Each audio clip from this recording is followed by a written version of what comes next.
Welcome back to the David Pakman Show. My name is Brittany Page from The Page Perspective right here on YouTube. I am David's guest host for today. Thank you to David and his wonderful team for having me back again. I am excited to get into all of the headlines with you today. Maybe excited isn't the right word because I think we're all collectively experiencing existential crisis and terror and dread, but I am excited about joining with you all to get through it together. How about that? Hopefully you're finding a way to balance your need to stay informed with your need to protect your sanity. And maybe on that note, we will start with Jamie Raskin, an inspiring figure in the Democratic Party who is showing himself as one of the few who are ready and willing to stand as the opposition to Donald Trump and his new administration. He gave an important opening statement at the subcommittee hearing on immigration enforcement, specifically calling out Republicans who are silent as Donald Trump attacks the Constitution they claim to love so much.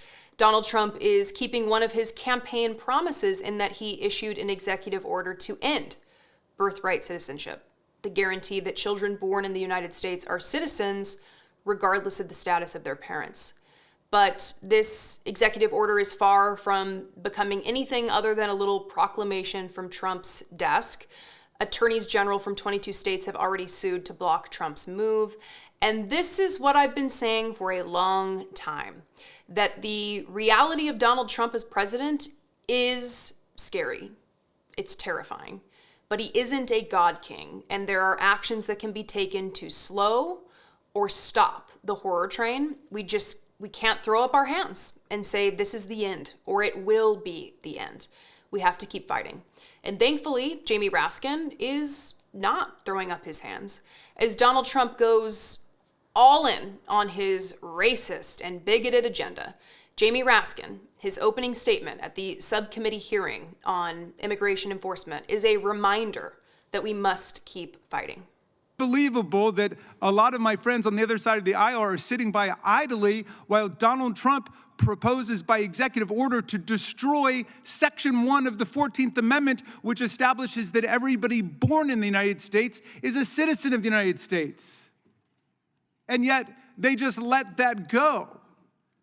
All of these originalists and textualists who claim to care about what the Constitution stands for, that was the whole purpose and meaning of the 14th Amendment, and now they want to destroy birthright citizenship in America, moving to a citizenship based on race instead of a citizenship based on place, which was the whole purpose of the 14th Amendment, to overturn the Dred Scott decision.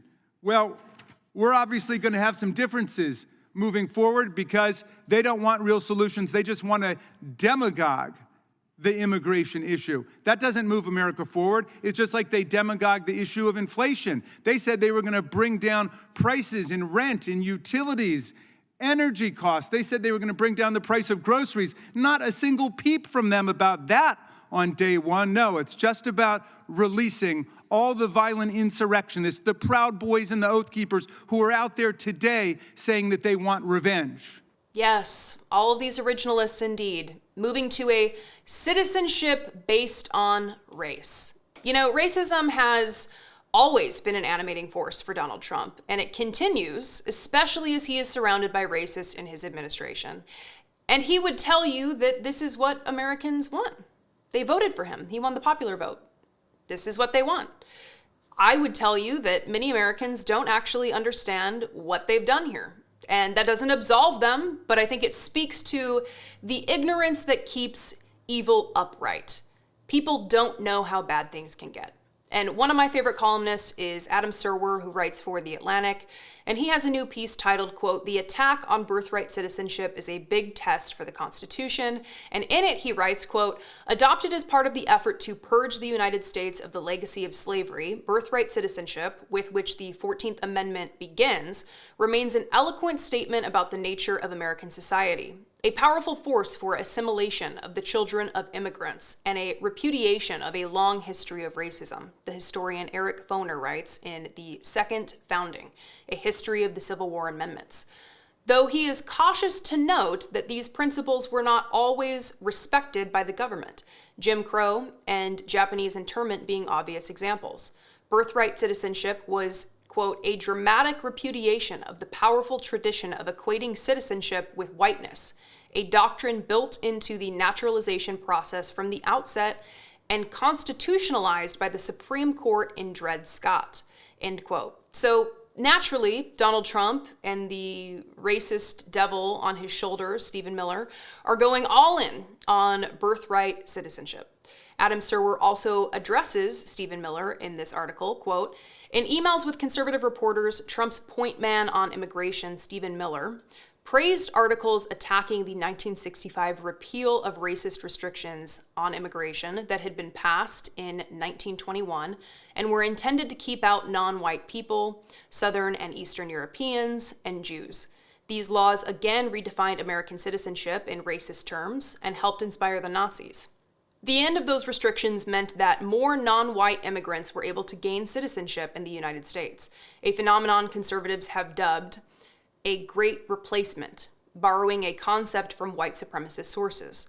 That the Trump coalition now includes people who would have been shut out by Miller's preferred immigration policies does not change the fact that Trump's immigration advisors view the decline of the white share of the population as an apocalyptic occurrence that must be reversed. It is no accident that this project begins with the nullification of constitutional language guaranteeing citizenship regardless of race or country of origin. And if you take all of Donald Trump's actions on day one together, you really get the message he's trying to send. And if you take all of those actions combined with Elon Musk's Nazi salute behind the presidential seal, you really get the message that they are trying to send. And the disturbing thing is Republicans will fall in line.